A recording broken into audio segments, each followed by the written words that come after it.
చెప్పండి చెప్పండి అన్నగారు, ఏం పేరు, ఎక్కడి నుండి వచ్చారు? రామ్మోహన్ రావు, కలకుంట రామ్మోహన్ రావు, భాగ్యనగర్ 176 బూత్. మేము 20 years నుంచి బీజేపీ పనిచేస్తున్నా. 20 years నుంచి బీజేపీ. ఎట్లా ఉంది పార్టీ పరిస్థితి? ఎట్లా ఉంది? మంచుకున్నది, దాన్ని పోగొట్టుకోవద్దు, అందరూ కలిసిపెట్టుగా ఉండి కమలం గుర్తుకు ఓటు వేయాలి. మరి చివరిసారి చూసుకుంటే కాంగ్రెస్ కు సీట్లు ఎక్కువ వచ్చినాయి, గవర్నమెంట్ కూడా కాంగ్రెస్ వచ్చింది. ఇప్పుడు ఎంపీ ఎలక్షన్స్ కదా, ఇప్పుడు ఎట్లా ఉంది పరిస్థితి? మనకు 60% దాకా ఉంది. ఆ 60% ఇంకొక 5% పెంచుకోవాలి. చాలా కష్టపడాలి పార్టీ కోసం. అందరూ జై శ్రీరామ్, జై కమలం గుర్తుకే మన ఓటు. మోడీ గారిని మనం గెలిపించుకుంటే మన భారతదేశం డెవలప్ అవుతుంది. హిందువుల కళ రామ మందిర నిర్మాణం ఏదైతే ఉందో, హిందువుల కళ రామ మందిరం నిర్మాణం అయింది, ఎటువంటి గొడవలు లేకుండా. దేశం మొత్తం మీద చూసుకున్నట్టయితే చాలా సంతోషకరమైన వాతావరణం రామ మందిర నిర్మాణం అయింది. ఈ రామ మందిర నిర్మాణం తోటి సీట్లు పెరిగే అవకాశం ఉందో? గతంలో చూసుకున్నట్టయితే 303 సీట్లు వచ్చినాయి, ఇప్పుడు ఎన్ని సీట్లు రాబోతుంది? పార్టీ పరిస్థితి ఎలా ఉంది?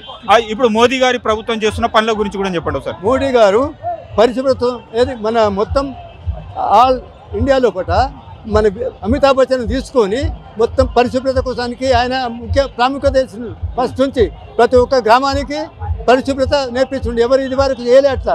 ప్రతి మోడీ గారు స్వచ్ఛ భారత్ అమితాబ్ బచ్చన్ తోని కలిసి అమితాబ్ బచ్చన్ చేసి అంబాసిడర్గా పనిచేసి మొత్తం మన పల్లెటూళ్ళు మొత్తం ఎంత ఉన్నాయో అన్ని డెవలప్ అయినాయి. స్వచ్ఛ భారత్ వల్ల అది మరుగుదొడ్లు. స్వచ్ఛ భారత్ అంటే మరుగుదొడ్లు అందరూ మొత్తం ఫండ్స్ వీళ్ళు ఇచ్చినా కూడా మళ్ళీ కేసీఆర్ మన మోడీ గారిని బదనాం చేసిండ్రు. మోడీ గారే స్వచ్ఛ భారత్ కోసానికి డబ్బు వచ్చింది అంటే ఇక్కడ రాష్ట్ర ప్రభుత్వం ఇస్తున్నట్టుగా షో చేసిండ్రు, పుటప్ చేసిండ్రు. కానీ రాష్ట్ర ప్రభుత్వం కేంద్రం నిధులు వీళ్ళు వాడుకున్నారు. కేంద్రం వచ్చిన నిధులను దుర్వినియోగం చేసిండ్రు. ఇప్పటికి కూడా మనము మొత్తం ఇంటింటికి తిరిగి ప్రతి ఒక్కటి మనం చేసుకొని జై భారత్ అనుకుంటా, కమలం గుర్తుకు అనుకుంటా, రామ మందిరం మోడీ గారు నిర్మించిండ్రు. మన అయోధ్య గురించి ఇదివరకు ఎవరు చేయలేదు. వాళ్ళు మన బాబర్ చేయబట్టి బాబర్ కూలగొడితే మందిరం కూలగొడితే మన వాళ్ళందరూ ఏకమైంది. అద్వానీ గారు మొదలు పోయినాక తను జైలు పోయినాక తర్వాత సాధు సంతువులు, విహెచ్పి వాళ్ళు, బజరంగ దళ వాళ్ళు అందరూ కూడి డెవలప్ చేసిండ్రు. మోడీ గారు ప్రోత్సాహంతో మన వాళ్ళందరూ ఏకమై రామ మందిరం నిర్మించబడినది. ఆ రామ మందిరం నిర్మించడానికి ఇదివరకు 50 సంవత్సరాల నుంచి ఎవరు చేయలేదు. మోడీ గారు అభివృద్ధి చేసిండ్రు.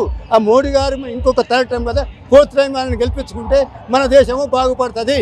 ఇప్పుడు కాంగ్రెస్ బీఆర్ఎస్ రెండు చూసుకున్నట్టయితే దేవుని ఫోటో, రాముని ఫోటో పెట్టుకొని ఓట్లకు పోతుర్రు. ఇది ఎంతవరకు కరెక్ట్ అని అంటుర్రు? అది తప్పు. రాముడు అందరి ఆరాధ్య దైవము. వీళ్ళు మోసం చేసి వట్టిగా మాట్లాడుతున్నారు. వాళ్ళు చైనా వాళ్ళు, పాకిస్తాన్ వాళ్ళు చేస్తే చైనాకు పాకిస్తాన్కు సపోర్ట్ చేస్తున్నారు కాంగ్రెస్ వాళ్ళు. మనం హిందువులకు సపోర్ట్ చేస్తలేరు. అందుకోసానికి మనం జాగ్రత్తగా ఉండాలి. మొత్తానికి హిందువులు ఏకం కావాల్సిన సమయం వచ్చిందంటారు. ఇప్పుడు హిందువులందరూ ఏకమే కావాలి. హిందువులు ఏకమైనందుకు ఇప్పుడు వచ్చింది. దాన్ని మనం పోగొట్టుకోవద్దు, చాలా కష్టపడాలి. ఇప్పుడు తెలంగాణలో మొత్తానికి ఎన్ని సీట్లు రాబోతున్నాయి? దేశవ్యాప్తంగా ఎలా ఉండబోతుంది పరిస్థితి? ఒక సీనియర్ కార్యకర్తగా చెప్పండి. మన తెలంగాణ లోపల ఆఫ్టర్ 17కు 13 సీట్స్ కంపల్సరీ వస్తాయి. 17లో 13 అయితే ఖచ్చితంగా వస్తాయి. హైదరాబాద్ లో ఎలా ఉంది? ఇప్పుడు ఎంఐఎం కు కంచుకోట హైదరాబాద్ అయితే ఇప్పుడు కంపల్సరీ గెలుస్తుంది. ఆమెకు లేడీస్ సపోర్ట్ చేస్తారు. మన హిందువులకి మంచిగున్నది. కిషన్ రెడ్డి గారు కూడా గెలుస్తుండ్రు సికింద్రాబాద్ లో. ఈ 2 కంపల్సరీ మనం గెలిపించుకోవాలి. మొత్తానికి 13 సీట్లు వస్తాయి అంటారు. 13 సీట్లు వస్తాయి. దేశవ్యాప్తంగా చెప్పండి. దేశవ్యాప్తంగా 370 సీట్లు కంపల్సరీ వస్తాయి. ఇంకొక 25 సీట్లు వచ్చేందుకు మనం చాలా కష్టపడాలి. ఓకే.